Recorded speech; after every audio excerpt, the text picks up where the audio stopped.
जागतिक हृदय दिनानिमित्त आज आपल्याला मार्गदर्शन करण्यासाठी आपल्या सोबत आहेत नाशिकचे सुप्रसिद्ध हृदयरोग विशेषज्ञ डॉक्टर अतुल पाटील, जे आपल्याला हृदय निरोगी कसं राहावं याविषयी माहिती देतील. सर, व्यायाम करणं का गरजेचं आहे आणि त्याचे हृदयासाठी काय फायदे होतात? ओबेसिटी किंवा स्थूलता किंवा ऍक्टिव्ह लाईफ न जगणे, तर यासाठी व्यायामाचे महत्व खूप आहे. व्यायाम हा कुठल्याही प्रकारचा असू शकतो. सरळ चालणे, सायकलिंग, स्विमिंग, जॉगिंग किंवा एखादा विशिष्ट खेळाचा प्रकार, मैदानी खेळाचा प्रकार, हा तुम्ही आठवड्यातनं 5 दिवस तरी 45 मिनिटं केलं पाहिजे, जेणेकरून आपले शुगर व बीपी कंट्रोल राहते. तसेच स्ट्रेस कमी करण्यासाठीच कुठल्याही खेळाचा अँटी डिप्रेसंट म्हणून खूप महत्वाचा रोल आहे. त्याच्यामुळे रेग्युलर एक्सरसाइज केल्यास डायबिटीज आणि ब्लड प्रेशर पासून तर संरक्षण होतेच, परंतु हार्ट अटॅक येण्याची शक्यताही कमी होते आणि हृदयाचा आणि मेंदूचा रक्तपुरवठा वाढतो. त्याच्यामुळे एक ऍक्टिव्ह फिजिकल लाईफ जगणं हे सर्वात महत्वाचा मंत्र आहे. सर, दुसरा प्रश्न असा आहे, हार्ट अटॅकची मुख्यत्वे कारणे कोणती?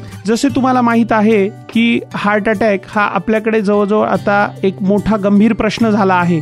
त्याची मुख्य कारणे म्हणाल तर diabetes, uncontrolled blood pressure, physical activity नसणं, लठ्ठपणा, तशीच काही प्रमुख व्यसने जसे की स्मोकिंग, टोबॅको, तंबाखूचे व्यसन, मग ते कुठल्याही प्रकारात असो, गुटखा किंवा तंबाखू खाणे, यामुळेही हृदयरोगाचे प्रमाण मोठ्या प्रमाणात वाढते. त्यामुळे कुठलीही शंका असेल तर जवळच्या डॉक्टरकडे जाऊन ताबडतोब ECG काढून घेणं आणि आपल्याला हृदयरोग किंवा हार्ट अटॅक आहे किंवा नाही हे समजून घेणं अतिशय महत्वाचं आहे. धन्यवाद डॉक्टर अतुल पाटील सर. जनहितार्थ प्रसारित. डॉक्टर, हार्ट अटॅकची प्रमुख लक्षणं कुठली? हार्ट अटॅकची प्रमुख लक्षणं म्हणाल तर छातीत दुखणं किंवा घाम येणं किंवा जबडा जड पडणं किंवा हाताला मुंग्या येणं हे प्रमुख लक्षणं असतात. परंतु मी एक गोष्ट सांगू इच्छितो की आपल्याकडे डायबिटीसच्या पेशंटची संख्या खूप जास्त असल्यामुळे सायलेंट मायोकार्डियल इन्फार्क्शन म्हणजे कुठलीही लक्षणं न येताही हार्ट अटॅक येऊ शकतो आणि हे प्रमाण जवळजवळ 30% पेशंटमध्ये असं असतं.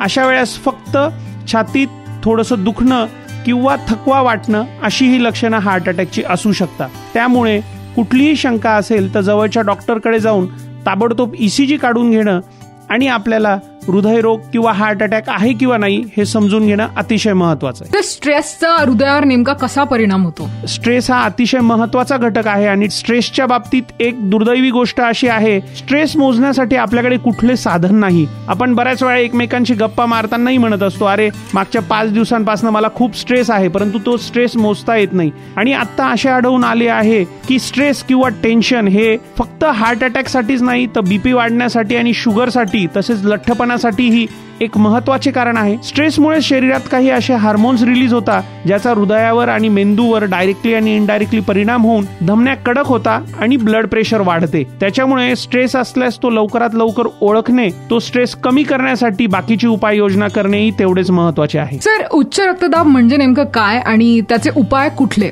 मुख्यत्वे ब्लड प्रेशर हे 120/80 म्हणजे वरचे सिस्टोलिक 120 आणि डायस्टोलिक 80 एवढे हवे, परंतु काही कारणामुळे ते वाढले तर त्याला उच्च रक्तदाब किंवा हाय ब्लड प्रेशर असे म्हणतात. त्याची मुख्य कारणे म्हणाल तर ह्या वयोमानानुसार होणारा आजार आहे, म्हणजे धमन्यांचा कडकपणा. तर 40 किंवा 50 नंतर बऱ्याच व्यक्तींचे ब्लड प्रेशर वाढते. परंतु दुसरी कारणे जसे किडनीवर सूज येणे, किडनी फेल होणे, विशिष्ट थायरॉइडचा आजार किंवा एंडोक्राइन डिसऑर्डर्स याच्यामुळेही ब्लड प्रेशर वाढू शकते. त्याच्यामुळे एखाद्या वेळेस आपल्याला उच्च रक्तदाब असण्याची शंका असेल तर आपल्या जवळच्या डॉक्टरकडे जाऊन डॉक्टरांच्या मदतीने ब्लड प्रेशर चेक करून घेणे हे अतिशय महत्वाचे आहे. सर, दुसरा प्रश्न असा आहे, हार्ट अटॅकची मुख्यत्वे कारणे कोणती? जसे तुम्हाला माहित आहे की हार्ट अटॅक हा आपल्याकडे जवळजवळ आता एक मोठा गंभीर प्रश्न झाला आहे. त्याची मुख्य कारणे म्हणाल तर diabetes, uncontrolled blood pressure, physical activity नसणं, लठ्ठपणा, तशीच काही प्रमुख व्यसने जसे की स्मोकिंग, टोबॅको, तंबाखूचे व्यसन, मग ते कुठल्याही प्रकारात असो, गुटखा किंवा तंबाखू खाणे, यामुळेही हृदयरोगाचे प्रमाण मोठ्या प्रमाणात वाढते.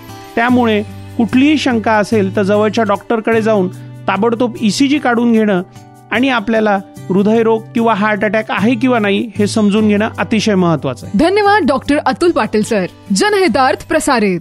डॉक्टर, हार्ट अटॅकची प्रमुख लक्षणं कुठली? हार्ट अटॅकची प्रमुख लक्षणं म्हणाल तर छातीत दुखणं किंवा घाम येणं किंवा जबडा जड पडणं किंवा हाताला मुंग्या येणं हे प्रमुख लक्षणं असतात. परंतु मी एक गोष्ट सांगू इच्छितो की आपल्याकडे डायबिटीसच्या पेशंटची संख्या खूप जास्त असल्यामुळे सायलेंट मायोकार्डियल इन्फार्क्शन म्हणजे कुठलीही लक्षणं न येता ही हार्ट अटॅक येऊ शकतो आणि हे प्रमाण जवळजवळ 30% पेशंटमध्ये असं असतं.